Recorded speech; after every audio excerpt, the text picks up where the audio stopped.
विश्वं दर्पणदृश्यमाननगरी तुल्यं निजान्तर्गतं पश्यन्नात्मनि मायया बहिर्बोधभूतं यथा निद्रया यः साक्षात् कुरुते प्रबोधसमये स्वात्मानमेवाद्वयं तस्मै श्रीगुरुमूर्तये नमः इदं श्रीदक्षिणामूर्तये। तरणिसत्सवर्णं कर्णघूर्णद्विरेफावलिकलितकपोलो दानधामाभिरामं गिरिशिगिरिसुताभ्यां लालितं नित्यमङ्के स्वजनभरणशीलं शीलये विघ्नराजं सच्चिदानन्दरूपाय विश्वोत्पत्त्यादिहेतवे तापत्रयविनाशाय श्रीकृष्णाय वयं नमः। श्रीराम जय राम जय जय राम।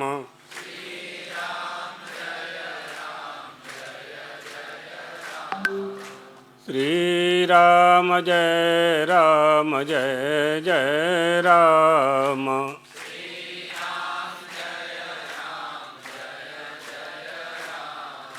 श्रीराम जय राम जय जय राम।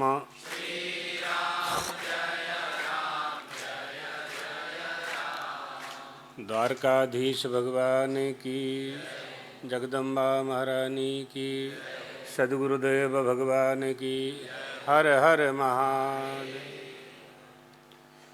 समुपस्थित विद्युत वृंद, शिवानंद आश्रम के सभी ट्रस्टीगण, देवियों, सज्जनों, पहले तो प्रातःकाल जो प्रश्न बाकी रह गया था उसका उत्तर दे देते हैं। शरणागति। शरणागति किसे कहते हैं? शरणागति 6 प्रकार की होती है। 6 प्रकार से हम परमात्मा के शरणागत होते हैं कि वो हमारे परमात्मा हमारे अनुकूल रहें, हम उनके कभी प्रतिकूल ना हो, वो भी हमारे कभी प्रतिकूल ना हो। हमेशा उनके चरणों की सेवा का अवसर हमें प्राप्त होता रहे, उनकी आज्ञा पालन करने का अवसर हमें प्राप्त होता रहे। आनुकूलस्य सर्वस् आनुकूलस्य संकल्पः प्रतिकूलस्य वर्जनम रक्षश्चतीति विश्वासः गोप्तृत्वे वर्णम तथा आत्मनिक्षेप कार्पण्ये षड्विधा शरणागति। इस 6 प्रकार से हम परमात्मा के शरणागत होते हैं, होना चाहिए। वो मेरी रक्षा करेंगे, ये अटूट विश्वास हमें होना चाहिए। अटूट विश्वास हमें होना चाहिए। ये मनुष्य सब पर विश्वास करता है, प्रत्येक वस्तु पर विश्वास करता है, परमात्मा की परीक्षा लेता है। हम जो चाहते हैं, हम जो पूजा करते हैं, हम जो अनुष्ठान करते हैं, उसका फल मिलेगा कि नहीं मिलेगा संशय ही करता रहता है। हवाई जहाज पर विश्वास करता है, कभी नहीं सोचता कि हम जा रहे हैं तो ये टपक तो नहीं जाएगा।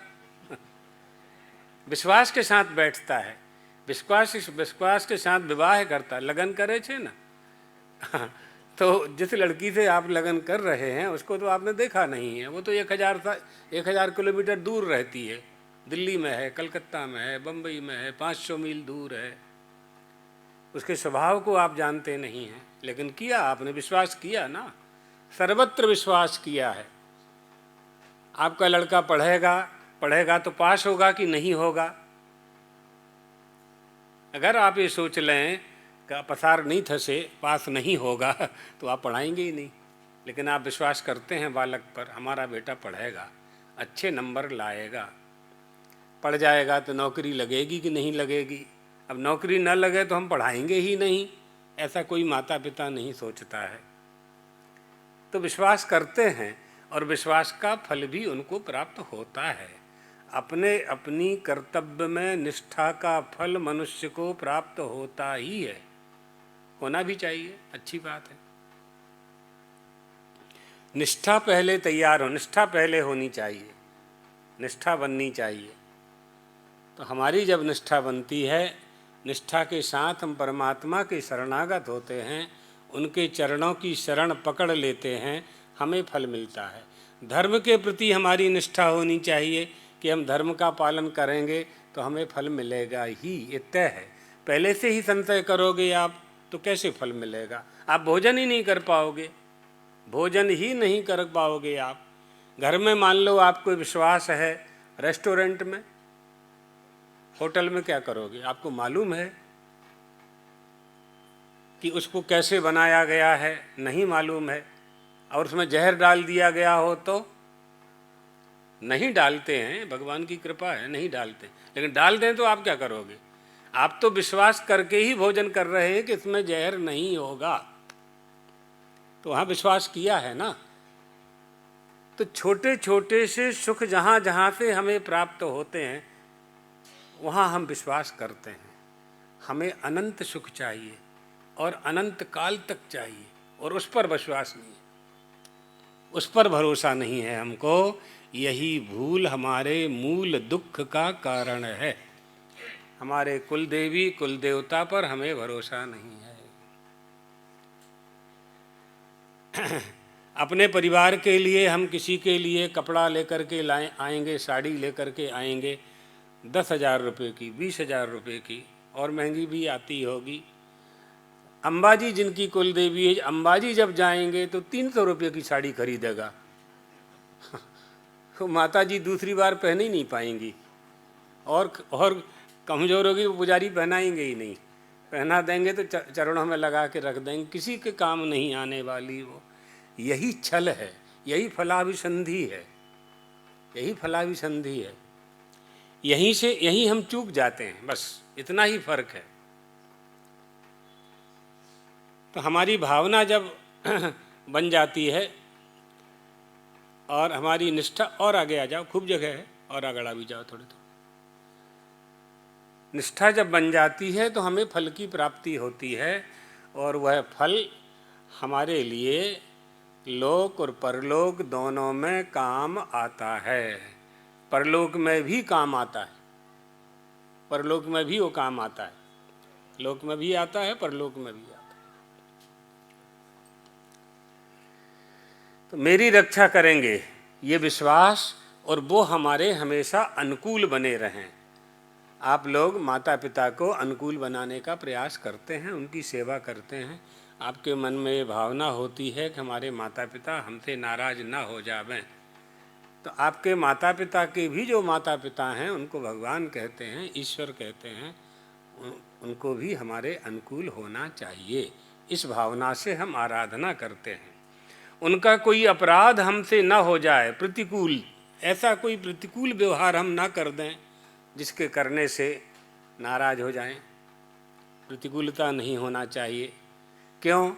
इसलिए कि हमें सुख चाहिए। अनुकूल प्रतिवेदनीयम सुखम। सुख कहाँ प्राप्त होता है? अनुकूलता में ही हमें सुख की प्राप्ति होती है। प्रतिकूल वेदनीयम दुखम। जहाँ जहाँ प्रतिकूलता होती है वहाँ दुख होता है।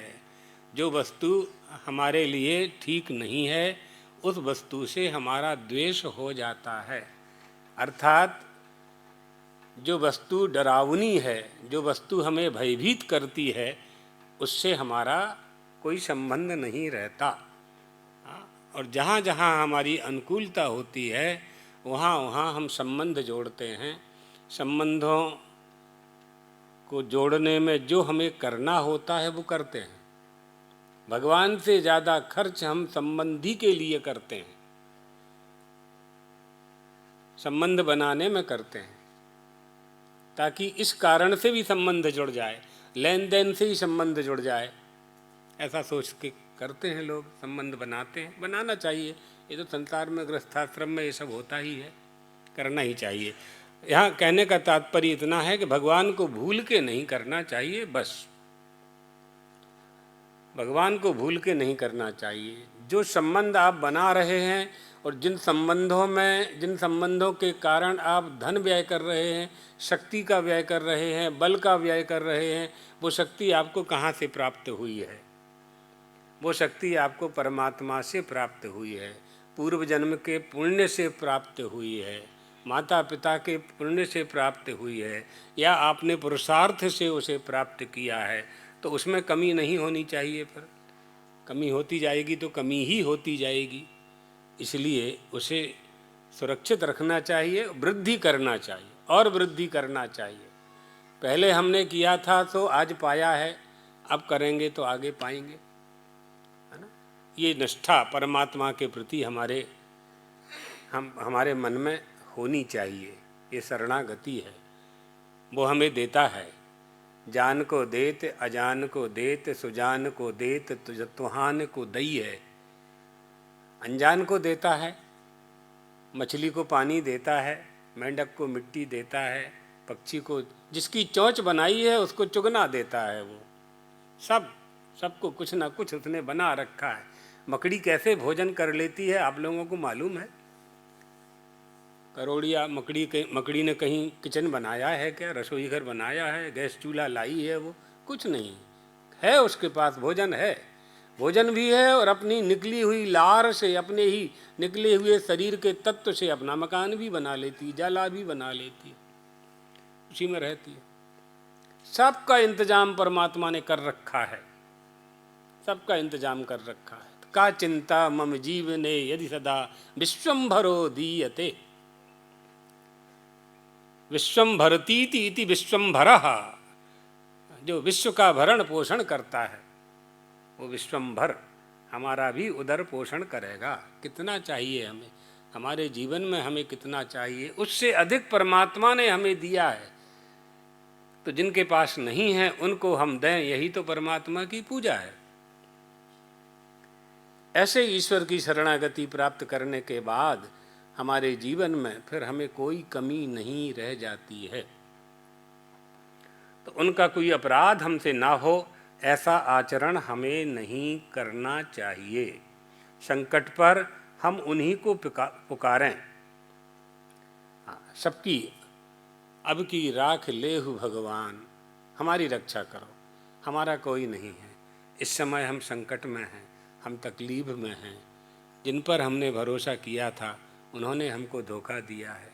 जहाँ जहाँ हम सुख प्राप्त करने गए वहाँ वहाँ हमको दुख की प्राप्ति हो गई है। प्रभु अब हमें कुछ नहीं, कहीं हमने सबकी परीक्षा कर ली है, सबको जान लिया है, सबकी गति देख ली है, संबंधों का भी परिणाम फल हमने देख लिया है, सबने हमारा उपयोग किया है, और हम आज संकट में आए हैं तो अब हमारी कोई सहायता नहीं कर रहा है। अस्मात् संसारात् विरक्तस्य परश्चाम विद्यायाम अधिकार। अब केवल पूरे संसार का स्वभाव देख करके, पूरे संसार के स्वभाव को देख करके मैं आ गया हूँ, कहीं सुख नहीं है, तो वो संसारी लोग मुझे सुख कहाँ से दे पाते। मैंने आशा की थी कि वहाँ से सुख मिलेगा, भरोसे से आशा की थी, ये मेरा अज्ञान था। आज मुझे समझ आई है कि जो भी कर्मचित होगा, जो कमाया जाएगा, क्रिया के द्वारा जिसे हम प्राप्त करेंगे, कर्म से जिसे हम प्राप्त करेंगे, वो अनित्य ही होने वाला है। कदली गर्भवद असारान, माया मरीच उदक गंधर्व नगराकार, स्वप्न जल बुध बुध फैन, समान प्रतिक्षण प्रध्वंतान पृष्ठतः कृत्वा। कदली के झाड़ के पत्ते को निकालते जाइए, जड़ उसके पेड़ के लेयर को निकालते जाइए, छेला कहीं मर्सिज नहीं, अंत में कुछ भी नहीं मिलेगा। संसार के एक एक सुख को भोग करके देख लीजिए, कभी आपकी इच्छा पूरी होगी ही नहीं। गतागतम काम कामा लभन्ते। एक इच्छा पूरी होते ही 10 इच्छाएं सामने खड़ी हो जाया करती हैं। तो इसका मतलब यह है, सुख क्या है? एक पंक्ति में सुख का भी अर्थ समझ लो। जिसके प्राप्त कर लेने के बाद कुछ भी प्राप्त करने की इच्छा ना हो, उसी को सुख कहते हैं। बाकी क्या है? बाकी सुखाभास है। सुख નથી, સુખનો આભાસ છે। એવું લાગે છે કે આ સુખ છે, પણ ખરેખર સુખ નથી। સુખનો આભાસ, સુખાભાસ કહેવાય છે ना, है ना। ये बात समझनी चाहिए। तो वो मेरी रक्षा करेंगे। संकट आने पर हम उन्हीं को पुकारें, संकट आने पर हम उन्हीं को पुकारें। गजेंद्र ने देखा ग्राह मुझको पकड़ करके खींच रहा है, सरोवर में ले जा रहा है, बड़ा बलवान है, उसकी हथनियाँ थीं, पत्नियाँ साथ में थीं, बच्चे भी साथ में थे, बड़ा स्वयं भी बहुत बलवान था, बहुत बलवान था गजेंद्र। पूर्व जन्म का राजा था, साप के कारण हाथी हो गया था, गज हो गया था। इंद्रद्युम्न नाम का राजा था, अपराध कर दिया था ऋषि ने साप दे दिया था, हाथी हो जा, गज हो गया था। जब किसी ने साथ नहीं दिया, सब छोड़ छोड़ के चले गए, पत्नियां भी छोड़ के चली गईं, बच्चे भी चले गए। कुछ दिन तो पीपल की बटकी डाली उन्होंने, डाली भोजन के लिए गज को, लेकिन जब देखा कि ग्राह इसको नहीं छोड़ेगा तो इसके पीछे हम भी काल के गाल में चले जाएंगे, सभी लोग छोड़ के चले गए। तब उसने भगवान को पुकारा, हरि हरि, आए आधे नाम। हाँ कहा और भगवान आ गए, और री तो जब सुना तब वहां पहुंच गए थे। हरि सुनेरी मैंने निर्बल के बल राम, जिनका कोई बल नहीं है, जिनका कोई बल नहीं है, जो निर्बल है उसको बल देने वाले सर्वश्रेष्ठ बलवान परमात्मा है, ईश्वर। उनके प्रति संकट में हमें उन्हीं को पुकारना चाहिए, ये कह रहे हैं। यही तो शरणागति है। विभीषण के पास क्या कमी थी? सोने की लंका थी, रावण के दरबार में रावण के सामने मुख्य आसन पर बैठता था, रावण के बाद ही दूसरे नंबर पर विभीषण की आसन होती थी, कोई कमी नहीं थी। लेकिन रावण का अत्याचार और राक्षसी वृत्ति देख करके उसने समझ लिया था कि यहाँ मेरा कल्याण नहीं होने वाला है। परमात्मा श्री राम की शरण लेने के लिए चला गया। हनुमान जी जब लंका जाते हैं, लंका में सीता जी की खोज करते हैं, कहीं सीता जी दिखाई नहीं पड़ती हैं। मंदिर मंदिर प्रतिकर शोधा, देखे जहाँ तहाँ अगणित जोधा, गयहु दशानन मंदिर माही, अति विचित्र कही जात सुनाही, शयन किया देखा दश के ही, मंदिर महु न दीख वैदेही। कहीं वैदेही यानी सीता जी का पता नहीं चला। लोगों ने बड़ा तर्क किया कि राक्षसों के घर को हनुमान जी मंदिर कैसे कह रहे हैं, तुलसी बाबा मंदिर कैसे कह रहे हैं। तो हनुमान जी के मन में ये था कि न जाने सीता माता कौन से भवन में हैं, जिस भवन में माता जी का निवास बनाया होगा रावण ने, वह भवन उनके लिए मंदिर है, मंदिर है। और निवास को भी, भगवान के निवास को मंदिर कहते हैं। तब विभीषण मिले उनको, विभीषण मिले, तब विभीषण से उनको सीता जी का मालूम हुआ कि अशोक वाटिका में सीता जी को रावण ने रखा हुआ है। राम राम जहि सुमरन कीना, हृदय हर्ष कपि सज्जन चीन्हा, कपि सज्जन चीन्हा। तो वहाँ तुलसी बाबा विभीषण जी को सज्जन कह रहे हैं, सत्पुरुष।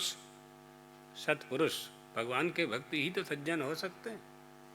जिनके मन में भगवान की भक्ति है, जिनके मन में दया है, धर्म है, कृपा है, दूसरों की सहायता करने का, दूसरे के दुख को देख करके जो दुखी हो जाता है, वही तो सज्जन है। यही सज्जन के लक्षण है, सज्जन चीन्हा। विभीषण ने बताया, वो विभीषण रावण का त्याग करके, सोने की लंका त्याग करके, परिवार का त्याग करके, सारा वैभव त्याग करके परमात्मा श्री राम की शरण में आ गए। सुग्रीव आदि ने, अंगद आदि ने भगवान से कहा, विभीषण आए हैं, शरणागत होना चाहते हैं। भगवान ने कहा शरणागति देनी चाहिए उनको, लेके आइए। कहा महाराज शत्रु का भाई है। भगवान बोले कि भले ही शत्रु का भाई है, इस समय शरणागत होकर के आया है, इसलिए हमें उसकी रक्षा करनी चाहिए। रक्षस्थिति थी, रक्षा करनी चाहिए। ये भगवान का स्वभाव, शरणागत को अभय प्रदान करना। भगवान आश्रित कार्य निर्वाहक हैं, आश्रित का कार्य बना देते हैं, और आश्रय सौकर्या पादक भी भगवान हैं। अपने भक्तों को दुखी नहीं देख पाते परमात्मा। उत्तरा का काम बना दिया भगवान ने। युद्ध के बाद भगवान द्वारकाधीश द्वारका जाने लगे कुरुक्षेत्र से, तो उत्तरा दौड़ती हुई आ गई।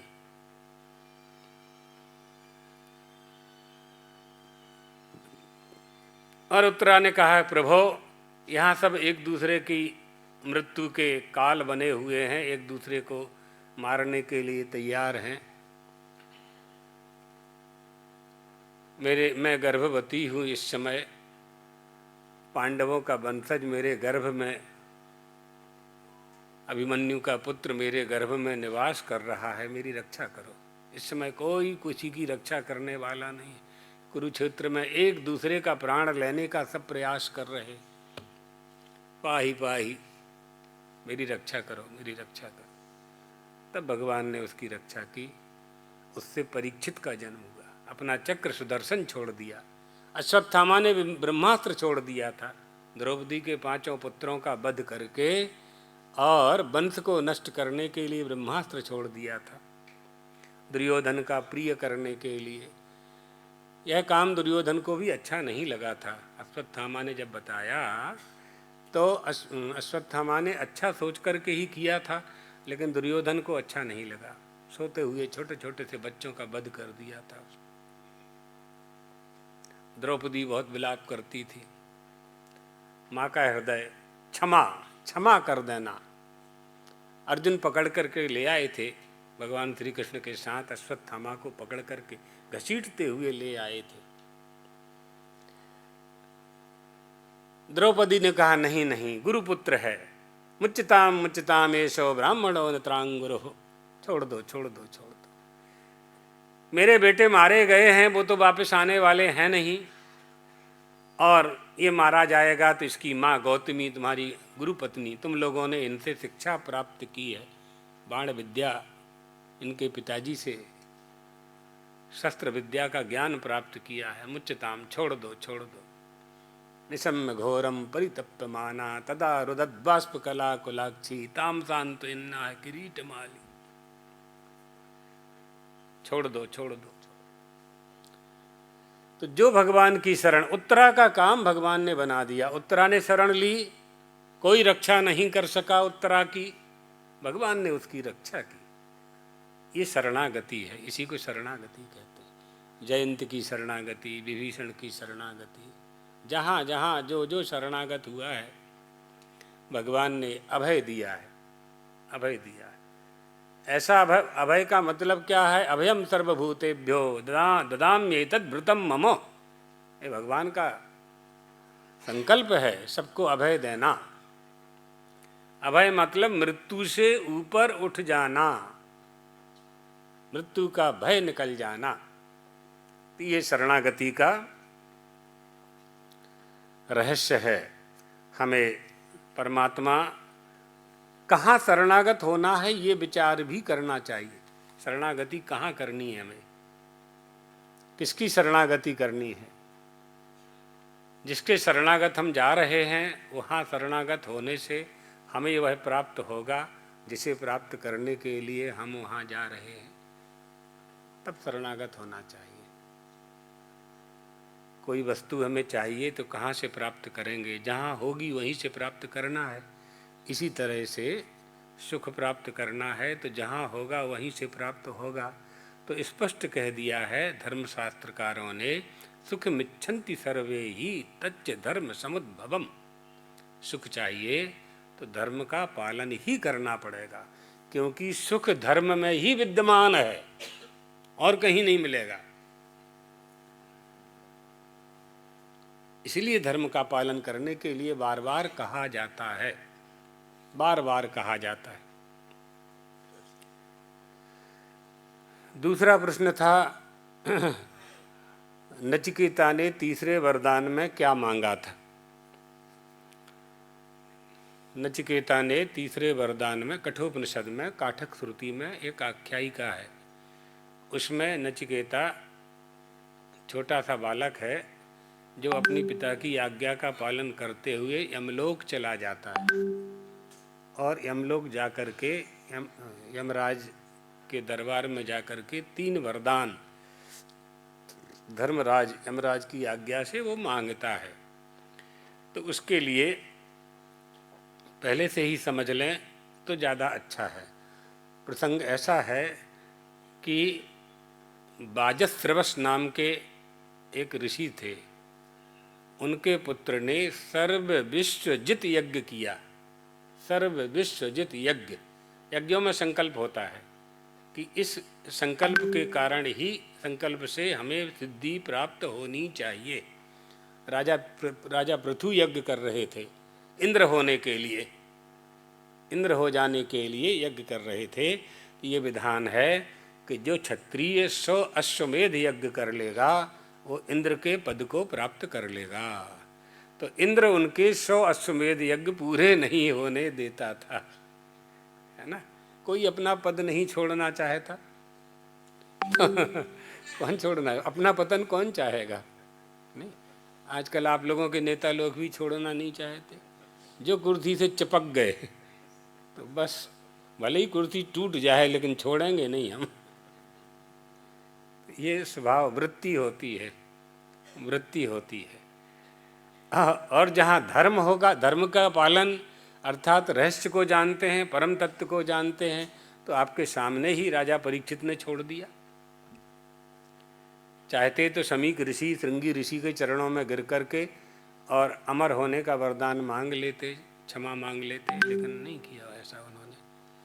वो जानते थे कि देह प्राप्त हुआ है तो इसे तो कभी न कभी जाना ही है, तब 7 ही दिन बचे हैं, तो 7 दिन में ही हमारा उद्धार हमें कर लेना चाहिए।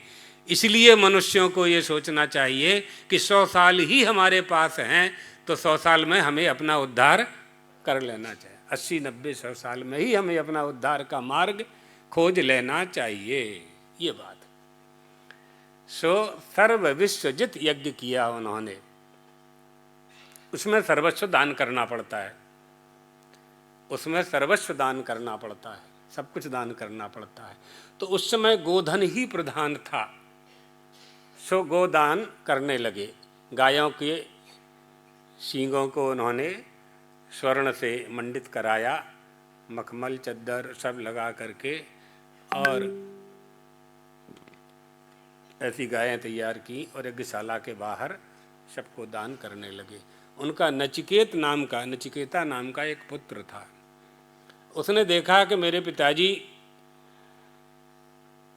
आनंद के लोगों को पाने के लिए यज्ञ कर रहे हैं, लेकिन जो दान दे रहे हैं वो दान का फल तो उन्हें प्राप्त नहीं होगा, क्योंकि दी हुई वस्तु जो जिसको दी जा रही है, जो गृहीता है, दान गृहीता है, उसके काम तो आएगी ही नहीं। बूढ़ी बूढ़ी गायों को दे रहे हैं और अच्छी अच्छी गाय सुरक्षित करते जा रहे हैं। उनके मन में ये संकल्प था कि अच्छी गाय अपने पुत्र के लिए हम रखें। ऐसा सोच करके ये कामना उनके मन में थी। नचिकेता इस बात को समझ गया कि पिताजी इस समय मोहग्रस्त हो रहे हैं। ये सब बाधाएं हैं, यही सब हमारी उन्नति में बाधाएं हैं। तग्गुं कुमार संतम दक्षिणासु नीयमानासु श्रद्धा विवेश सो मन्यत अमन्यत। ऐसा मान करके उसने देखा कि पिताजी जो गाय दे रहे हैं, पीतोदका जग्ध तृणा दुग्ध दोहा निरंद्रिया अनंदा नाम ते लोका तान सगच्छति ता ददत। जिस समय दक्षिणा के लिए विभाग करके गायें लाई जा रही थीं, तो नचिकेता ने देखा कि पीतोदका, पीत मुदकम याभिस्ता, जिन्होंने जल पी लिया है, अर्थात स्वयं जल पीने की शक्ति जिस गौ माता में नहीं है, ऐसी गौ माता का दान पिताजी ब्राह्मणों के लिए कर रहे हैं। पीतमुदकम जगधम भक्षितम तृणम याभिस्ता जगद तृणा, जो अपने आप जंगल में जाकर के, खेत में जाकर के, खलिहान में जाकर के घास चारा नहीं चर सकती हैं, ऐसी गायों को पिताजी ब्राह्मणों के लिए प्रदान कर रहे हैं। दुग्ध दोहा क्षीराख्यो यासामता दुग्ध दोहा, जिनका दूध निकाल लिया गया है, अब वो दूध देने वाली नहीं हैं, वो दुग्ध दोहा। निरंद्रियाः यानी अप्रजनन, अब वो पुत्रवती बछड़ा नहीं दे सकती हैं, संतान की उत्पत्ति बछड़ा बछड़ी नहीं दे सकती। अप्रजनन समर्था जीर्णा गावा इत्यर्थः, जो अब माँ नहीं बन सकती हैं, प्रजनन शक्ति उनकी नहीं रही है, ऐसी वृद्ध गायों को, वृद्धा गायों को दे करके पिताजी कौन से आनंद के लोकों को पाना चाहते हैं, ये उसके मन में विचार आया। तो पिताजी के पास आ गया और पिताजी से कहा, सा होवाच पितरम, आपने सर्वस्व दान का संकल्प किया है और आप ऐसी ऐसी गायों को दे रहे हैं जो तो किसी के काम में आने वाली है नहीं, और मैं भी आपकी संपत्ति हूँ। जैसे गौ माता आपकी संपत्ति है, भूमि आपकी संपत्ति है, सोना चांदी आपकी संपत्ति है, इसी तरह से माता पिता की संपत्ति भी संतान है। तो आप मुझे किसे देने वाले हैं? सा होवाचो पितरम तत्कस्मै माम दास्यतीति, द्वितीयं तृतीयं तग्गुं होवाचो मृत्यवे त्वाम ददामीति। एक बार पूछा, दो बार पूछा, तीन बार पूछा, आप मुझे किसे देंगे? पिताजी को क्रोध आ गया, कहा मृत्यवे त्वाम ददामीति, मृत्यु को दे दो। निकल गया। नचिकेता विचार करने लगे, मैंने कौन सा अपराध किया है? अगर मैं उत्तम पुत्र नहीं हूँ तो अधम भी नहीं हूँ। बहुनामेमि प्रथमो बहुनामेमि मध्यमः किम स्वद्यमश्च कर्तव्यम यन मयाद्य करिष्यति। उत्तम पुत्र, अधम पुत्र, मध्यम पुत्र और अधम पुत्र, तीन तरह के पुत्र होते हैं। उत्तम पुत्र से कहते हैं, पुत्र में दोनों ले लेना, संतान। उत्तम पुत्र, उत्तम संतान उसे कहते हैं जो माता पिता की इच्छा जान करके उसे पूरी कर देते हैं, वो उत्तम है। मध्यम उन्हें कहते हैं जो आज्ञा देने के बाद पूरी करते हैं, चाहे वो पुत्र हो और चाहे शिष्य हो। अधम उसे कहते हैं कि जो आज्ञा देने के बाद भी पूरी ना करे, समर्थ होते हुए भी माता पिता की सेवा ना करे, वो अधम है। यदि मैं उत्तम नहीं हूँ तो अधम भी नहीं हूँ। फिर पिताजी ने मृत्यु को क्यों दिया? ऐसा क्यों उन्होंने कहा कि मृत्यवे त्वाम ददामीति, मैं तुझे मृत्यु को देता हूँ? तात्पर्य क्या है? यहाँ पुत्रों को, संतान को नालायक होते हुए देखा गया है, लेकिन माता पिता तो हमेशा उनका भला ही चाहते हैं, उनका कल्याण ही चाहते हैं। माता पिता और गुरु, गुरु अपने शिष्य का और माता पिता अपनी संतान का हमेशा कल्याण ही सोचा करते हैं। उनके मन में कभी भी उनके अनिष्ट का संकल्प नहीं होता है। तो अब पिताजी ने कह दिया तो मैं सत्य का पालन करूंगा, पिताजी के वचन को पूरा करूंगा। जाऊंगा, मैं यमलोक जाऊंगा।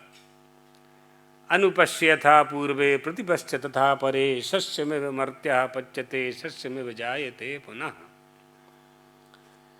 विचार करने लगा, जहाँ मोह हो रहा है, गेहूँ पैदा होता है, फिर गेहूँ से गेहूँ पैदा होता है, फिर गेहूँ से गेहूँ पैदा होता है, फिर उसका आटा बनता है, फिर गेहूँ बच गया, उससे फिर गेहूँ।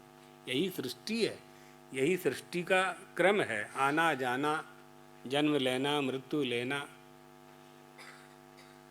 अपने पूर्वजों को देखना चाहिए, हमारे पितरों को देखना चाहिए, वो क्या करके गए हैं, कैसे उन्होंने अपने कल्याण के मार्ग को खोजा है। उसी मार्ग को हमें खोजना चाहिए। मैं पिता की आज्ञा पूरी करूँगा, ऐसा सोच करके और यमलोक चला जाता है। वैश्वानरः प्रविशति अतिथिर्ब्राह्मणो गृहान्। जब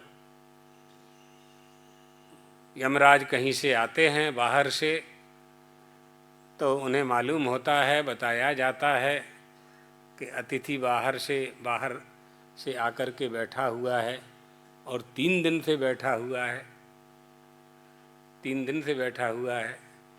तो अतिथि जो आता है वो अग्नि बनकर के आता है। इसलिए आप लोगों के यहाँ ये परंपरा थी कि जब पहले कोई आता है तो गुड़ और जल देते थे, गुड़ और जल। अभी पानी तो अभी भी देते हैं सबसे पहले। गुड़ बंद, कंजूस होते जा रहे लोग, जितना कमा रहे हैं उतने ही कंजूस हो रहे हैं, लोभिया, है ना। तो ये अग्नि को शांत करने के लिए दिया जाता है। अतिथि भगवान के रूप में आता है। अतिथि आए तो प्रसन्न होना चाहिए। आज हमारा सौभाग्य है कि हमारे अन्न का दाना, हमारा कमाया हुआ धन किसी के काम आ रहा है। लिखा है, ब्राह्मण अतिथि बनकर अग्नि ही भवन में प्रवेश करती है जैसे, इसलिए साधु पुरुष, सज्जन पुरुष उस अतिथि को अर्घ्य देते हैं, अर्घ्य पाद्य प्रदान करते हैं, शांति करते हैं। ब्राह्मण नचिकेता के लिए जल ले जाएं, यमराज की धर्म पत्नी ने कहा। इसलिए धर्म पत्नी की आवश्यकता पड़ती है। पत्नी कहने से काम चल जाता है ना, तो धर्म पत्नी क्यों लगाया जाता है। परिचय जब आप लोग देते हैं, पति पत्नी आते हैं, तो गुरु पूछता है कि कौन है, तो आप बोलते हैं कि हमारी धर्म पत्नी है। जो पत्नी अपने पति को धर्म के मार्ग पर, सन्मार्ग पर चलाने की प्रेरणा देती है, वो धर्म पत्नी है। इसलिए उसको लक्ष्मी का दर्जा दिया गया है हमारे यहाँ। आपके घर में जब बहू आती है और बहू सवेरे उठ कर के जब आपके दूध का, काफ़ी का इंतज़ाम करती है, आंगन में चलती है, उसके पायल से आवाज़ आती है घर में, यहाँ से यहाँ, यहाँ से यहाँ, तो आपको ऐसा लगता है जैसे हमारे घर में लक्ष्मी आ गई हो। ये भावना, ये निष्ठा लक्ष्मी प्रदान करती है।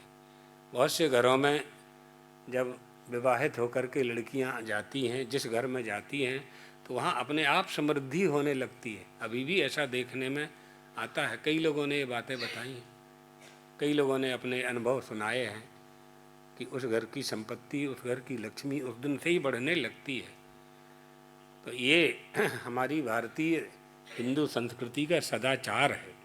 पति पत्नी के बीच में जो संबंध है, वो अग्नि को साक्षी करके जब वो दोनों लग्न करते हैं, विवाह करते हैं, तो 80-90 साल तक उनका जीवन बिल्कुल ऐसा चलता है कि दोनों एक हैं।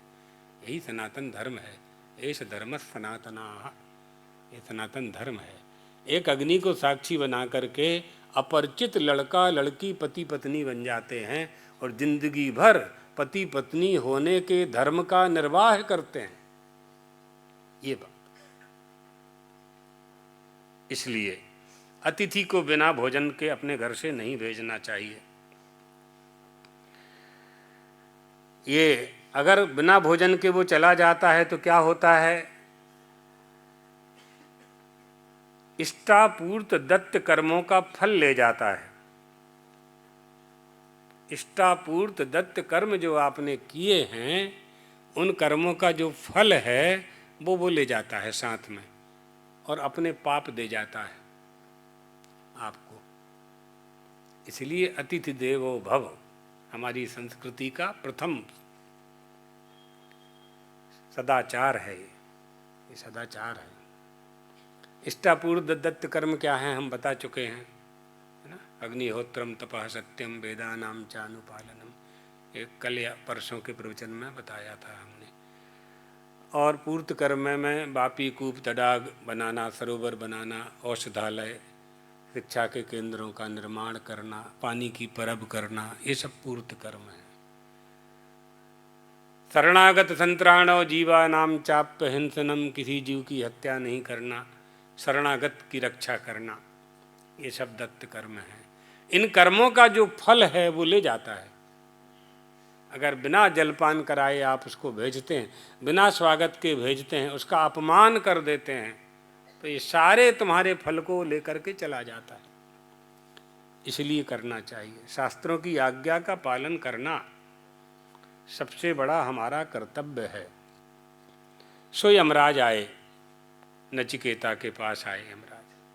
आकर के धर्मराज ने, यमराज ने कहा, तुम हमारे यहाँ आए हो और 3 दिन से अनसनन, बिना कुछ खाए हुए बैठे रहे हो, इसलिए 3 वरदान मांग लो।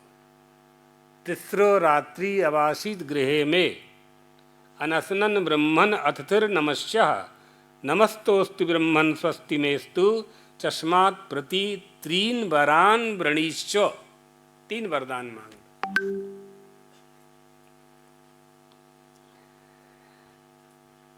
नचिकेता प्रसन्न हुए, यमराज के पास आए थे। आख्यायिका से क्या है, हमें स्वीकार करना है, कर्तव्य स्वीकार करना है, धर्म स्वीकार करना है। यही शिक्षा इनसे हमको लेनी चाहिए। तो जब नचिकेता से कहा गया कि 3 वरदान तुम मांग लो, तो नचिकेता ने कहा अच्छा अवसर है। तो उसने पहला वरदान मांगा, शांतः संकल्पः सुमनात् यथा स्याद्वीत मन्यु गौतमो। पहला वरदान मांगा कि मैं जब वापस लौट करके जाऊं तो मेरे पिताजी मुझे प्रसन्न दिखाई पड़े। जिस पिता ने अपने पुत्र को यमलोक भेज दिया, वो पुत्र अपने पिता के लिए कह रहा है कि वो प्रसन्न दिखाई पड़े, शांत दिखाई पड़े। हे मृत्यो, मेरे पिता गौतम वाजश्रवस मेरे प्रति जैसे शांत और संकल्प प्रसन्न चित्त वाले थे, वैसे ही वो रहें, और आपके द्वारा मुझे लौटा देने पर मुझे पहचान कर मुझसे वार्तालाप करें, मुझे देख कर के वो आनंद की प्राप्ति करें। इसलिए मुझे पहले वरदान में एतत्त्रयाणाम प्रथमम वरम वृणे। अब देखिए, यहाँ समझें अपने लोग कि कितना समझदार बालक था। 3 वरदान मांगने के लिए कहा और उसने 4 मांग लिए। पिताजी की प्रसन्नता तो मांग ही ली, और मुझे देख करके कहा पूर्ववत व्यवहार करें, मतलब मैं लौट के जाऊं। हम लोग से कोई लौटता है क्या? लौटेगा भी तो दूसरी देह से लौटेगा, उस देह से तो नहीं ही लौटेगा, वापिस नहीं होगा। सो कितना बुद्धिमान बालक था ये। तो शांतः संकल्पः सुमनः, मेरे पिताजी मुझे प्रसन्न हो, मेरे पिताजी प्रसन्न हो।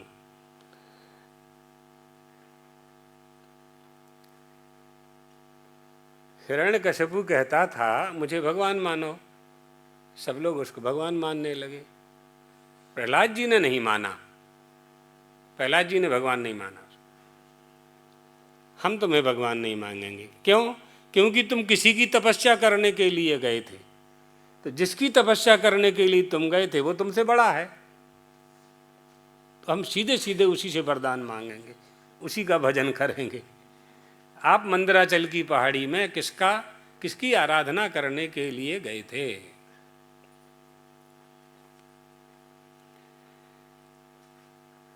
बहुत बड़ी प्रहलाद चरित्र आप लोगों ने सुन रखा होगा।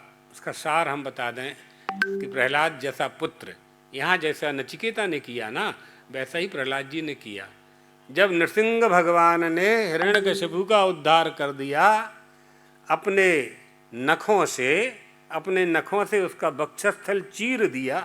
प्रमाण नख निर्विन्न महामोह मरारये नमस्कुर में नृसिंहाय स्वप्रकाश चिदात्मने। महावाक्य रूपी 4 नखों के द्वारा उसके अज्ञान को विदीर्ण कर दिया, जो दैत्य बुद्धि थी उसको नष्ट कर दिया नृसिंह भगवान ने। उनका विकराल स्वरूप देख करके उनके सामने जाने की किसी की हिम्मत ही नहीं हो रही थी। सारे देवता सोचने लगे क्या करूं, कौन मनाए इनको, विकराल क्रोधाकार, बिल्कुल कोई तैयार नहीं हुआ। अंत में प्रहलाद जी से ही कहा गया। तो प्रहलाद जी गए, नमस्कार किया, उनके चरणों में गिर गए। भगवान ने उठा लिया अपनी गोदी में, अपनी जीभ से उसे चाटने लगे, जैसे माँ छोटे से बच्चे से प्यार करती है, ऐसा प्यार करने लगे।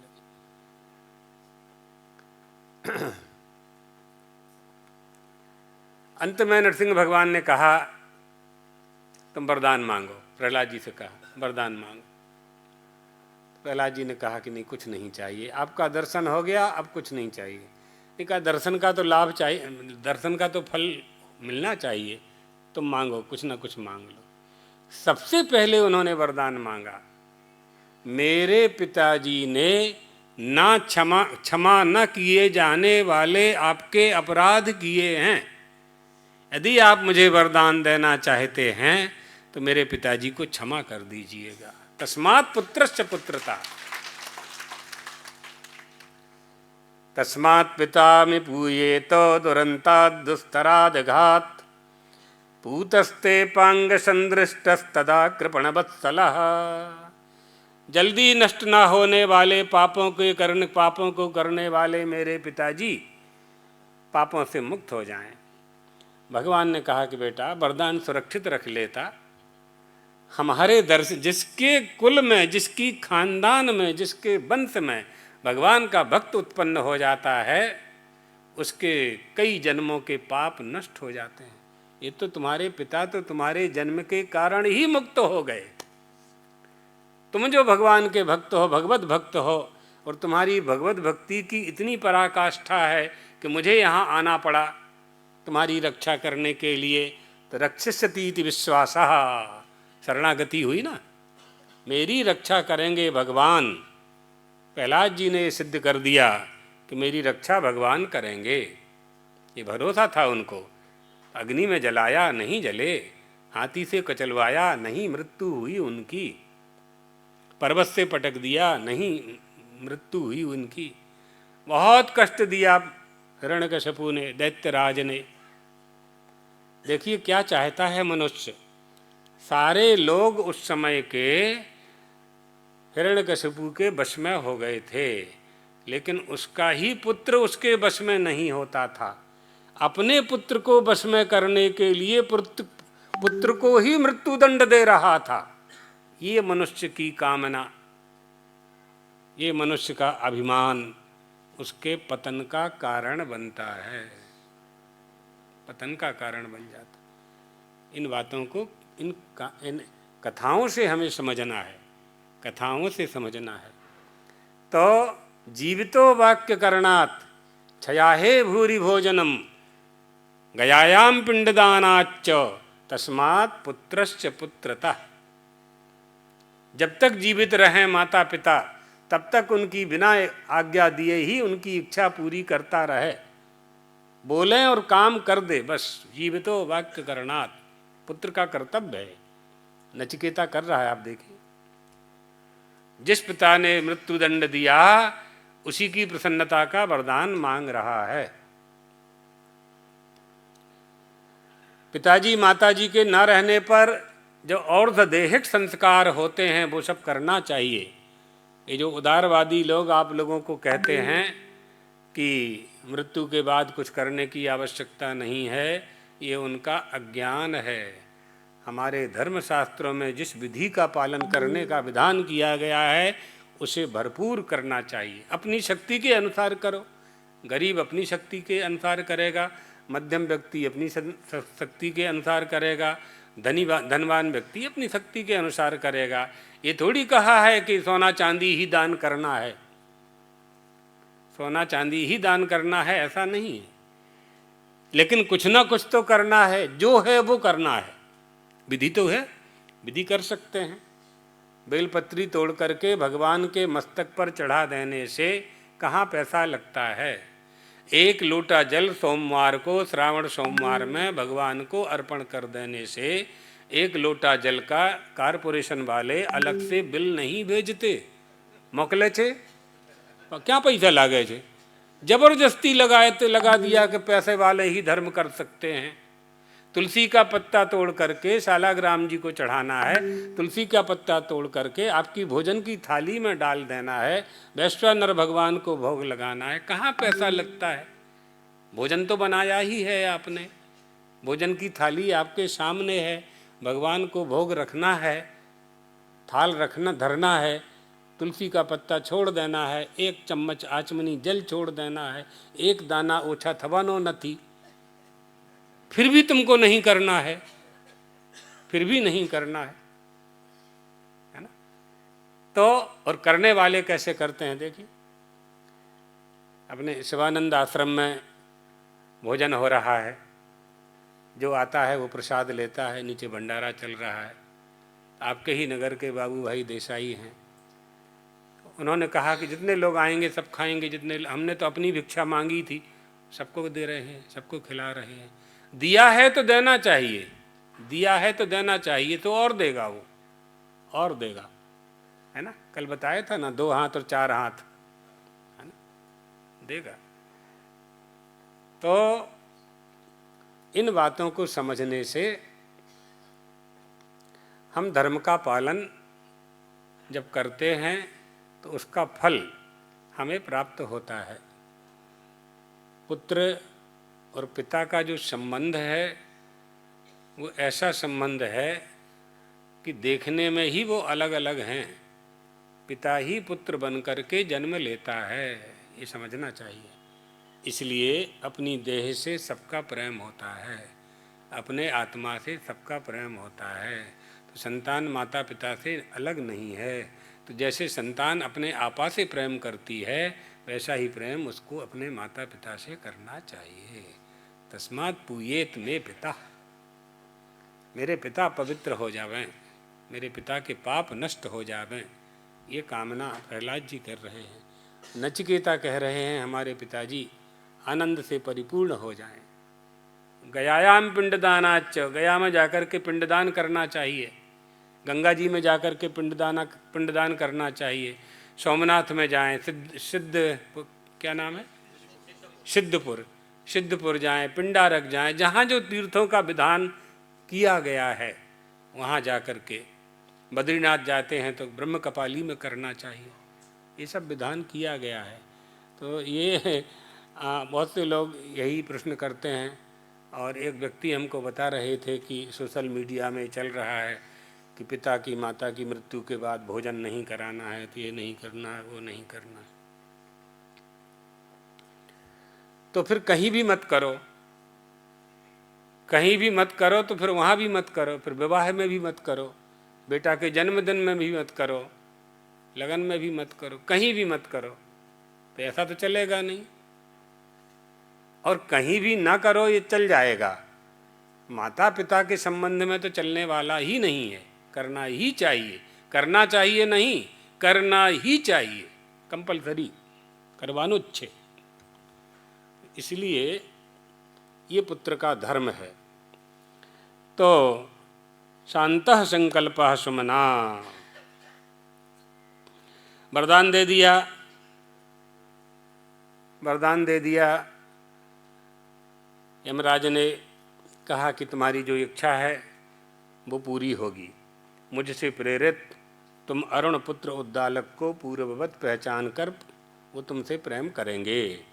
शेष जीवन और शेष रात्रियों में सुखपूर्वक निवास करेंगे, क्योंकि मृत्यु के मुख से छूटा हुआ वो तुमको देख पाएंगे। यश्च, पहले जैसा ही देख पाएंगे।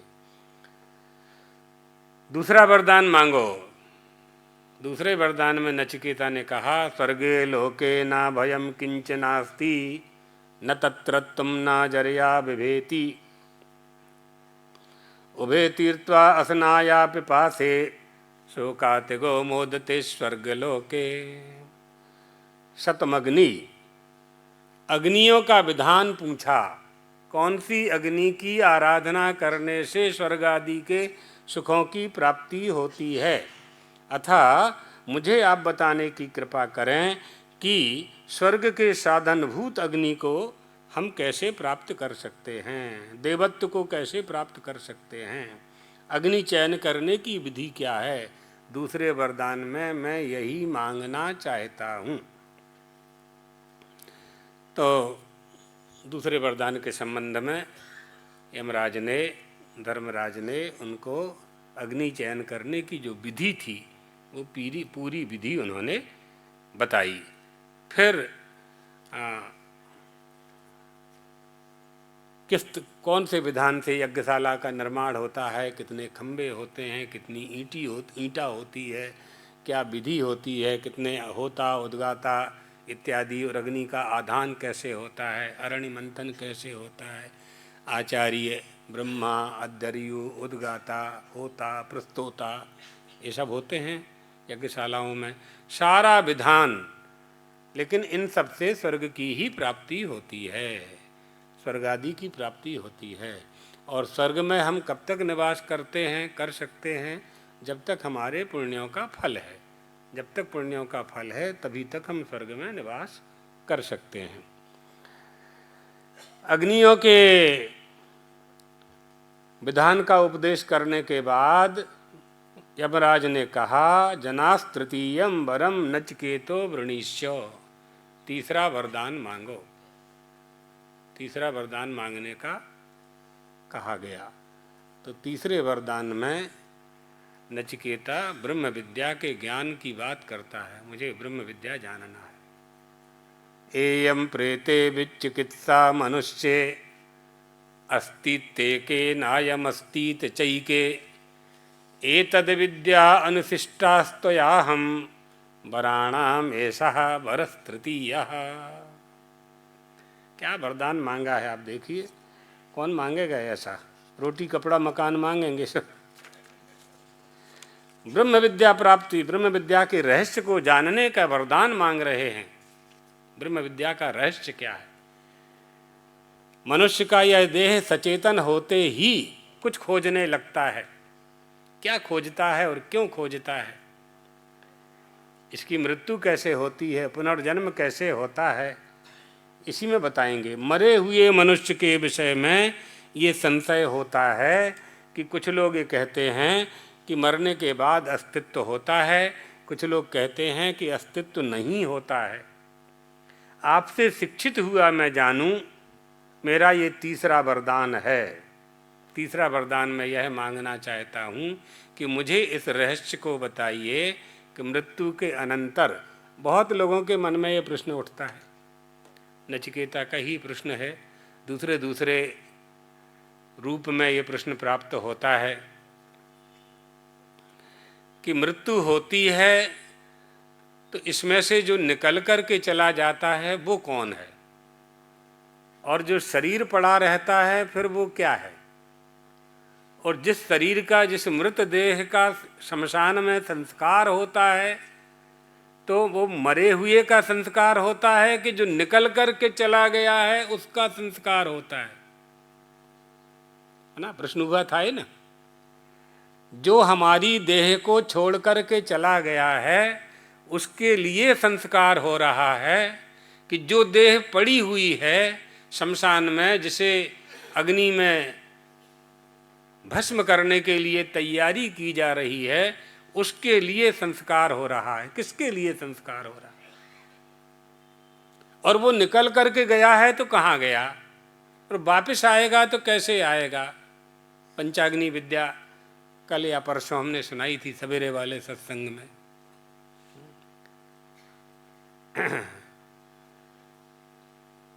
किस तरह से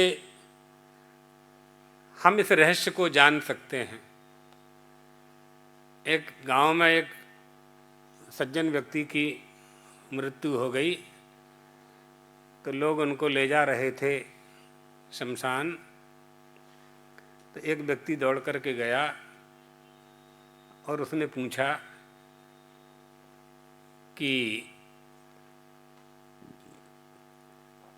अमर होने का कोई उपाय जानते हो? आप तो मृत्यु प्राप्त हो गए हैं, अमर होने का कोई उपाय है? तो मुर्दे ने कहा, अब देखो मुर्दा बोलता नहीं है, हम समझाने के लिए बोल रहे हैं, है ना। तो इसी में कोई प्रश्न हो जाए। हाँ, बड़ा मुश्किल है आजकल। सोशल मीडिया में इतना परेशान करते हैं कि बोलना मुश्किल है। तो मस्त राम कहते मुर्दे से हमको कुछ बतलाएगा। मस्त राम ने मुर्दे से पूछा, मस्त राम कहते मुर्दे से हमको कुछ बतलाएगा। तो मुर्दा बोला, जीते जी तू मुर्दा हो जा, सो आनंद को पाएगा। हम तो मरने के बाद वहां जा रहे हैं,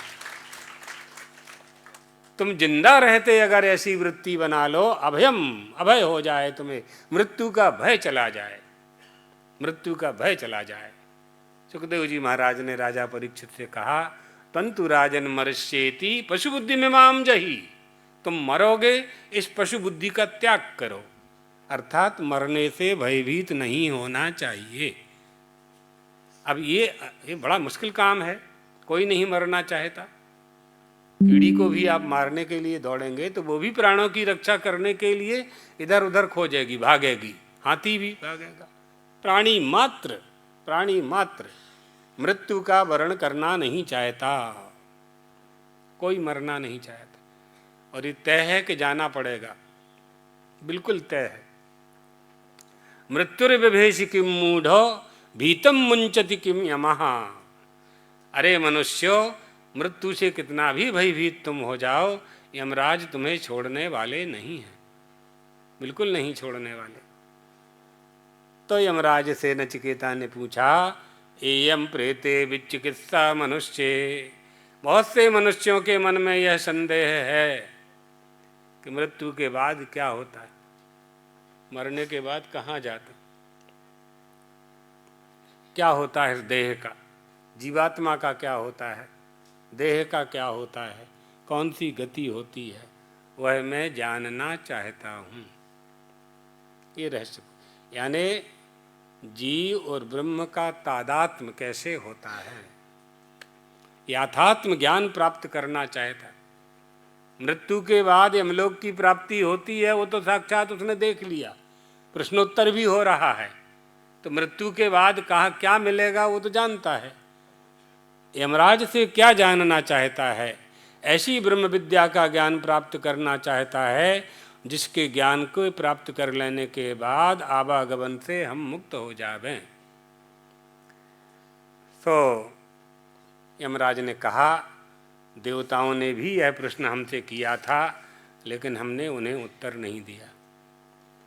इसलिए तुम इस प्रश्न के बदले और जो कुछ तुम्हें चाहिए वह तुम मांग लो। देवैरत्रापि, देवताओं ने भी यह प्रश्न किया था, जो जो तुम्हें चाहिए वो तुम मांग लो।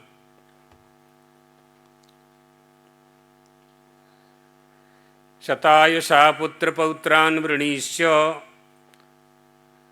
बहून् पशून् हस्ति हिरण्यमश्वान् भूमेर्महदायतनं वृणीष्य स्वयं च जीवः शरदो यावदिच्छसि। 100 वर्ष तक पुत्र पौत्रों को देखने वाले, संतान को, उनकी संतान को देखने वाला वरदान मांग लो। पशुशाला, गौशाला, यज्ञशाला, जितने पशुधन को जितना मांगना चाहते हो उतना मांग लो। हिरण्य, सोना कितना चाहिए, घोड़े कितने चाहिए, सब हम दे सकते हैं। भूमेर महदा, जितनी भूमि चाहिए वो भी हम तुम्हें दे सकते हैं। वृणीष्व, और तुम स्वयं जब तक इच्छा चाहो तब तक तुम्हारी मृत्यु नहीं होगी। लेकिन ब्रह्म विद्या का ज्ञान ये हम तुम्हें नहीं दे सकते, क्योंकि हमने यह देवताओं को भी नहीं दिया था, तुम उसके अधिकारी नहीं हो। एतत्तुल्यम यदि मन्यसे वरम वृणीश्च वित्तं चिरजीविकांच महाभूमौ।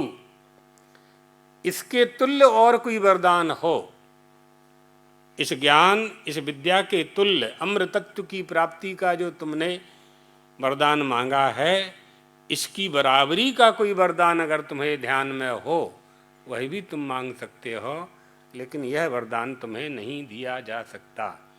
ये कामा दुर्लभा मर्तलोके सर्वान् कामाश्छन्दतः प्रार्थयस्य इमा रामाः सरथाः शतूर्याः न हीदृशाः लम्बनीया मनुष्यैः।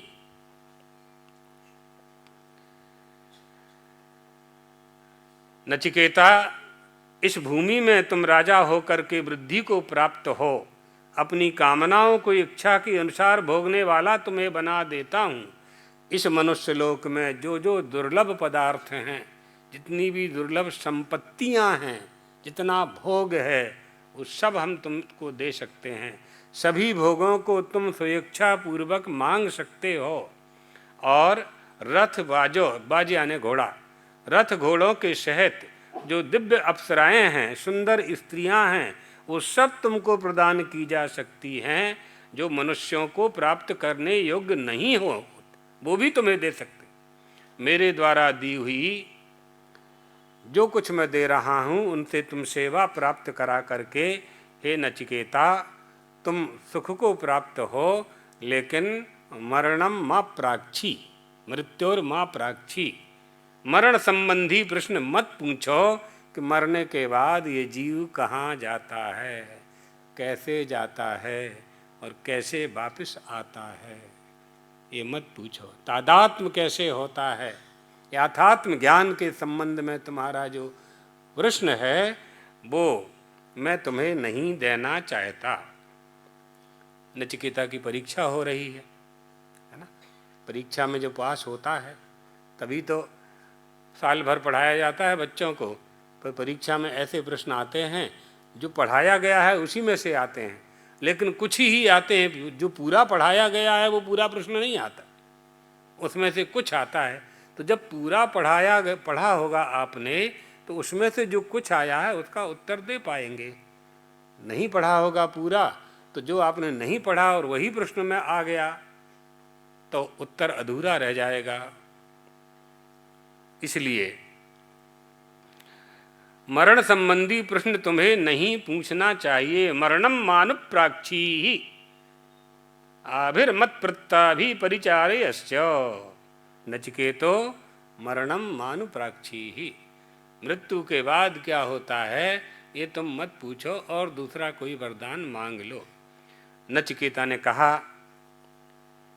स्वभावः मर्त्यस्य, हे यमराज, ये भोग कल तक रहेंगे, कल नहीं थे, बाद में नहीं रहेंगे, अभी हैं, बाद में नहीं मिलेंगे, कभी मिलेंगे, कभी नहीं मिलेंगे, क्योंकि ये सब अनित्य हैं। हम तो मोक्ष की बात कर रहे हैं, और अकृत मोक्षः कृतेन कर्मणा न संभवति। जो अकृत मोक्ष है, जो ज्ञान है, जो श्रेष्ठ ज्ञान है, जो उत्तम ज्ञान है, वो कर्म से नहीं प्राप्त होगा। कर्म से वह गति प्राप्त नहीं की जा सकती। कर्म से तो सुंदर सुंदर श्रेष्ठ श्रेष्ठ वस्तुओं को प्राप्त किया जा सकता है। जन्म मरण के चक्र से, कर्म से मुक्त नहीं हो सकते। न कर्मणा न प्रजया धने न त्यागे नैके अमृतत्व मानसु। अमृतत्व को प्राप्त करना है तो ये कर्म तो जीवन के लिए हैं, संसार के लिए हैं, प्रपंच के लिए हैं, परिवार के लिए हैं, हमारी देह के लिए हैं। इस देह में जो जीवात्मा है, अगर उसे परमात्मा का साक्षात्कार करने की इच्छा पैदा हो जाए तो पहले तो त्याग ही करना पड़ेगा। जगत को परिच्छिन्न किए बिना जगदीश्वर को प्राप्त नहीं कर सकते। आपको दो व्यक्तियों में से एक को जानना है तो एक को छोड़ना पड़ेगा ना, एक को परिच्छिन्न करना पड़ेगा, अलग करना पड़ेगा, तभी ना आप उनको जानोगे। गांव की स्त्रियों ने सीता जी से कहा, तुम अकेली हो और तुम्हारे साथ दो पुरुष हैं, दोनों ही बड़े सुंदर हैं, तुम्हारे कौन हैं? को आही तुम्हारे, इन दोनों में से तुम्हारे पति कौन हैं? गांव की स्त्रियों ने पूछा। वनवास में तीनों चले जा रहे थे, गांव पड़ा, स्त्रियों ने सीता जी को घेर लिया, पुरुषों ने राम लक्ष्मण जी को घेर लिया, पूछने लगे। कोटि मनोज लजावन हारे, कहु सखी को आही तुम्हारे। हे प्यारी सखी बताओ इन दो में से तुम्हारे पति कौन है? को आही तुम्हारे, तुम्हारे कौन है? अब सीता जी अपने यहाँ स्त्रियां पति का नाम नहीं लेती हैं, नहीं लेना चाहिए। आजकल फैशन चल गई है। हाँ, जैसे बच्चों को बुलाती है वैसे पति को बुलाती है। हाँ, शास्त्र वचन है, आत्मनाम गुरोर्नामो नामाति कृपणस्य च श्रेयस कामो न भुंजीतो ज्येष्ठो ज्येष्ठा पुत्र कलत्रयो। अपना नाम नहीं लेना चाहिए, इसलिए दो नाम रखे जाते हैं। कुंडली में राशि का नाम अलग होगा आपका और चालू नाम अलग होगा। बहुत कम लोगों का एक ही नाम होता है, कुंडली में दूसरा होता है और पंडित जी दूसरा रख देते हैं, या आजकल बुआ रख देती हैं। अब बुआ को अधिकार है, काहे का अधिकार है? दक्षिणा लेने के लिए। तो वो बच्चे की माँ बुआ को देती है, कुल परंपरा है, अच्छा है। इन संबंधों में आनंद आता है। गुरुर नामो, गुरु का नाम नहीं लेना चाहिए, गुरु का नाम नहीं लेना चाहिए। आत्मनाम गुरुर नामो नामाति कृपणस्य च। गांव में जो कंजूस व्यक्ति है, लोभिया, उसका नाम नहीं लेना चाहिए। हाँ भाई, नामाति कृपणस्य च श्रेयस कामो न भुंजीत। आपने जो अच्छे अच्छे काम किए हैं उनका बखान स्वयं नहीं करना चाहिए। श्रेयस कामो न, जो तुमने उत्तम उत्तम काम किए हैं उनका स्वयं प्रसिद्धि नहीं करनी चाहिए। बीजा कोई करे तो ठीक है, आप अच्छा करोगे तो गांव के लोग कहेंगे ही कि इन्होंने अच्छा काम किया, उसमें कोई दोष नहीं है। आपको खुद व्याख्यान नहीं बताना चाहिए कि 1 लाख रुपया दे करके गुजरात समाचार में अपनी बहुत बड़ी फ़ोटो निकाल दी कि हमने स्कूल बनाया। अरे गांव के लोग खुद ही कहेंगे कि तुमने स्कूल बनाया, है ना। श्रेयस का अपने काम की प्रसिद्धि स्वयं नहीं करनी चाहिए। उससे क्या होता है, नुकसान क्या होता है? लोगों के मन में प्रश्न आ रहा होगा कि ऐसा अच्छा काम करने का तो बखान होना ही चाहिए। बिल्कुल होना चाहिए। नुकसान क्या होगा? अच्छे काम का फल मिलता है, तो यदि वो फल आप परलोक में चाहते हैं तो फिर यहाँ उसका व्याख्यान नहीं होना चाहिए, प्रसिद्धि नहीं होना चाहिए, क्योंकि अच्छे काम का प्रसिद्धि भी एक फल है, विज्ञापन जाहिरात भी एक फल है। तो आपने यहीं उसको जाहिरात कर दी उस काम की, तो आपको फल तो यहीं मिल गया, क्योंकि लोग आपकी प्रशंसा करेंगे, आपको माला पहनाएंगे, आपको चांदला करेंगे, आपको पछेड़ी उड़ाएंगे, माइक में आपका स्वागत होगा, गांव के लोग ताली बजाएंगे। तो आपने जो अच्छा काम किया तो खूब अच्छा किया, प्रसिद्धि भी हुई से अच्छा है, ऊपर तो खाली हाथ जाओगे। ये बात है, ये शास्त्र वचन हैं, शास्त्र वचन हैं। अब हमारे यहाँ मठ में भी द्वारका आते हैं, तख्ती लगा जाते हैं, क्या करोगे आप? ना लगाओ तो विद्यार्थियों को भोजन नहीं मिलेगा, नहीं लगा जाते हैं तख्ती की। 1 साल की विद्यार्थी भोजन का ग्रेनाइट पे लिख देते हैं, ठीक है लगा है, क्या करोगे आप? लेकिन शास्त्र वचन हम ये बता रहे हैं कि आत्मनाम गुरोर्नामो नामाति कृपणस्य च श्रेयस कामो न भुंजीत ज्येष्ठा पुत्र कलत्रयो हो। जेठे बड़े बेटे का नाम नहीं लेना चाहिए, इसलिए छोटा नाम आप लोग गुड्डू मुन्नू ऐसा रखते हो ना, मुन्ना भैया ऐसा कुछ रख लेते हैं, बिट्टी बिट्टा। हाँ, बहुत से लोग तब कुत्तों के नाम से रख लेते हैं, जैसे कुत्तों के नाम होते हैं वैसे बच्चों के नाम रख लेते हैं। नहीं रखना चाहिए, अच्छे नाम रखो, उस बहाने से कम अच्छा उच्चारण होगा। अजामिल ने नारायण नाम रखा, तर गया बेचारा, पापी ब्राह्मण था। नाम नारायण कहने से मोक्ष मिल गया उसको। ये शिक्षा लेनी चाहिए। ज्येष्ठा पुत्र कलत्र, बड़े बेटे का नाम ले, और पत्नी का नाम नहीं लेना चाहिए, और पत्नी को पति का नाम नहीं लेना चाहिए। इसलिए जब बहू आती है घर में तो सास उसका नाम बदल देती है। ये परंपरा है, ये बच्चों का खेल नहीं है, इसमें रहस्य है। ये सब बातें हैं। अब जिनको मानना हो तो माने, न मानना हो तो ना माने। कालूपुर स्टेशन पर लिखा है, बिना टिकट यात्रा करवानी मनाई छे, दंडनीय अपराध छे। તો પણ લોકો બના ટિકિટ યાત્રા કરે જ છે ને, तो શું કરીએ, આમાં रेल मंत्रालय दोष नहीं। इसी तरह से शास्त्र का दोष नहीं कह सकते कोई, शास्त्र का आदेश है। तो सीता जी कैसे नाम लें, इसी बात तो सुनाया ना। हाँ, तो सीता जी कैसे नाम लें अपने पति का, तो सीता जी ने कहा, सहज स्वभाव सुभग तन गोरे, नाम लखन लघु देवर मोरे। जिनका सहज स्वभाव है, जो गोरे हैं, जो सरल हैं, जो पीछे चल रहे हैं, उनका लक्ष्मण नाम है। तो अब जो बचे वो हमारे पति, क्योंकि दो ही थे। तो आपको किसी वस्तु को जानना है और बहुत एकत्रित हो गई हैं, तो आपको बाकी को परिच्छिन्न करना पड़ेगा। जीव और जगदीश्वर में जगदीश्वर को प्राप्त करना है तो जीव को परिच्छिन्न करना पड़ेगा।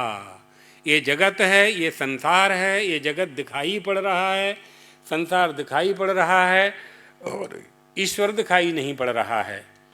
तो ईश्वर को जगत के माध्यम से ही जानना है, तो जगत को परिच्छिन्न करना पड़ेगा। नेति नेतीति नेतीति शेषितम यत् परम पदम निराकर्तुम अशक्यत्वात् तवास्मीति भवाम्यहम् न इति न इति न इति। यह नहीं है, यह नहीं है, यह नहीं है, सबका निषेध आप कर सकते हो, निषेध कर सकते हो।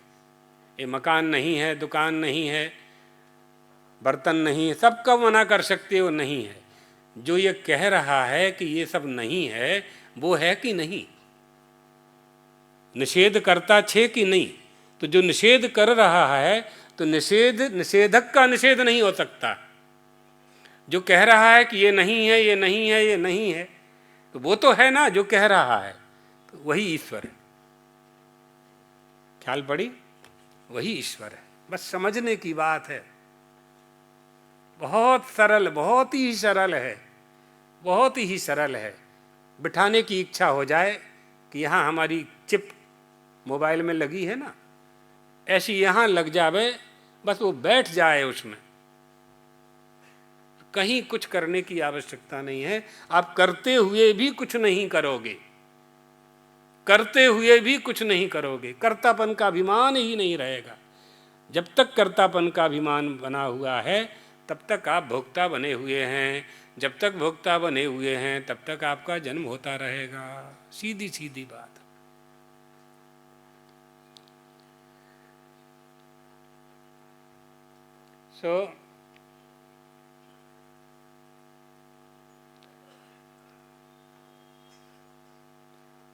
नचिकेता ने कहा, यमराज ने कहा कि तुम्हें जो मांगना हो सो मांग लो, ये वरदान हम नहीं दे सकते।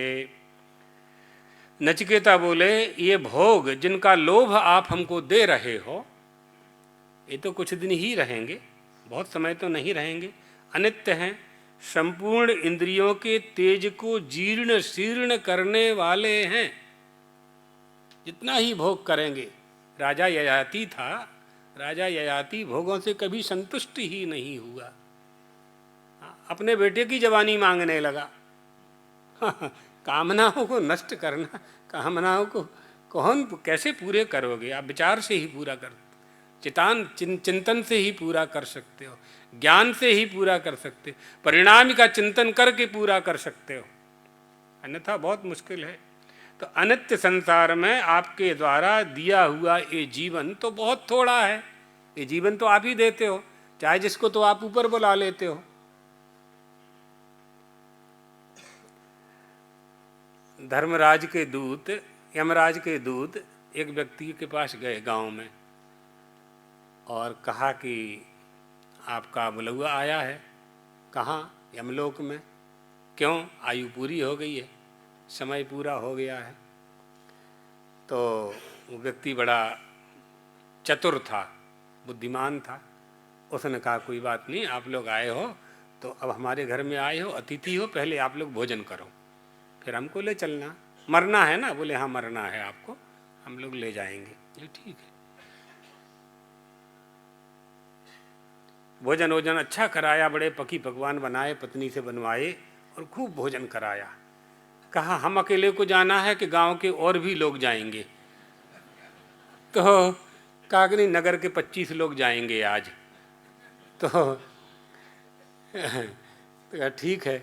तो जब वो लोग भोजन करने लगे तो उसने लिस्ट देखी 25 लोगों की, तो सबसे पहले उसी का नाम था, ऊपर सबसे ऊपर उसी का नाम था।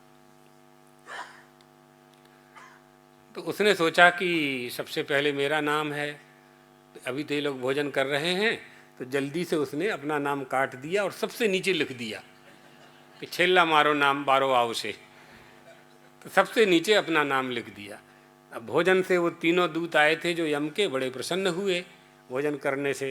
तो उन्होंने सोचा अब इसके यहाँ भोजन किया है तो थोड़ी दया इस पर करना चाहिए। तो उन्होंने कहा कि देखो यजमान, ऐसा है, पहले तो हम तुम्ही को लेने के लिए आए थे, लेकिन तुमने भोजन बहुत अच्छा कराया है, अब तुमको सबसे आखिरी में ले चलेंगे, तो पहले हम नीचे से शुरू करते हैं।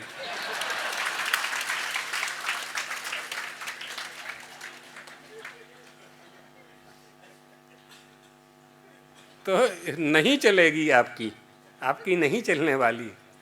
जो विधि का विधान है, जिस विधान का कर दिया गया है, विधान कर दिया गया है, आयु कर्म च वित्तंच विद्या निधनमेव च, ये सब तय है, बिल्कुल निश्चित है, निश्चित है। आपके परिवर्तन करने से कुछ सामयिक व्यवस्थाओं में परिवर्तन हो जाएगा, विधान में परिवर्तन नहीं हो सकता है। इसलिए आपके वाहन, आपने जो कहा, और आपका नाच गाना और आपकी अप्सराएं आपके ही पास रहें, मुझे नहीं चाहिए। मैं अच्छी तरह से जानता हूँ, न वित्तेन तर्पणीयो मनुष्यो, धन से कभी मनुष्य संतुष्ट नहीं हुआ है। तो आपने जितना लोभ मुझे दिया है, ये मुझे तृप्त नहीं कर पाएगा। अब यदि आपको हमने देख लिया तो धन को प्राप्त करके हम करेंगे क्या? जब तक आप हम पर शासन करेंगे तब तक हम जीवित रहेंगे, पर हमारा प्रार्थनीय वर तो वही है, क्या? आत्मविज्ञान। वरस्तु मे वर्णीयः स एव त्वं वरस्तु ते वर्णीयः जीविष्यामो यावद् शिष्यसि। वही वरदान, आत्मविज्ञान ही चाहिए। अजर अमर देवताओं के समीप आकर नीचे धरती पर रहने वाला कौन जराग्रस्त विवेकी पुरुष ऐसा जो होगा, जो सुखों को देखता हुआ भी अति दीर्घ जीवन में प्रेम करेगा। हे मृत्यो, जिस मरे हुए के संबंध में, यानी मरने के बाद जीव रहता है कि नहीं रहता, यह जो मेरा संदेह है, लोग संदेह करते हैं, तथा महान परलोक के विषय में जो निश्चित विज्ञान है, जो निश्चित विज्ञान है, ज्ञान और विज्ञान, वो हमें आप बतलाइए, जो अत्यंत गहन है और दुर्वचनीयता को प्राप्त है। यही मेरा वरदान है। नचिकेता, दूसरा कोई वरदान नहीं मांगना चाहता। तस्मान नचिकेता वृणीते गुडप मनु प्रविष्टो नान्यम योयम वरो। दूसरा वरदान मैं मांगना ही नहीं चाहता, क्योंकि जितना भी आप लोभ आपने दिया है, वो सब कुछ मुझे प्राप्त हो जाएगा आपकी कृपा से, लेकिन यह ज्ञान प्राप्त नहीं होगा जो ज्ञान आपके पास है। आप मृत्यु के भी मृत्यु हैं, आप मृत्यु के अधीश्वर हैं, आप जानते हैं इस रहस्य को। परमात्मा ने यह विवेक आपके पास सुरक्षित रखा हुआ है। आप हमें बताने की कृपा कीजिए कि मृत व्यक्ति मृत्यु हो जाने के बाद इस जीव की क्या गति होती है। जीव और ब्रह्म का तादात्म्य, याथात्म ज्ञान नचिकेता यमराज से प्राप्त करना चाहता था। श्री राम जय राम जय जय राम।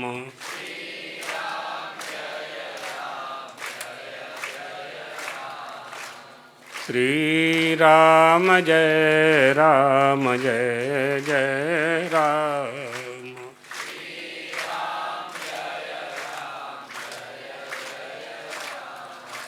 श्री राम जय राम जय जय राम।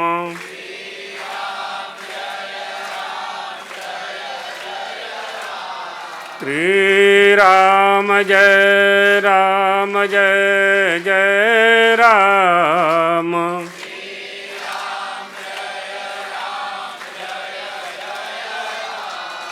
श्री राम जय जय राम।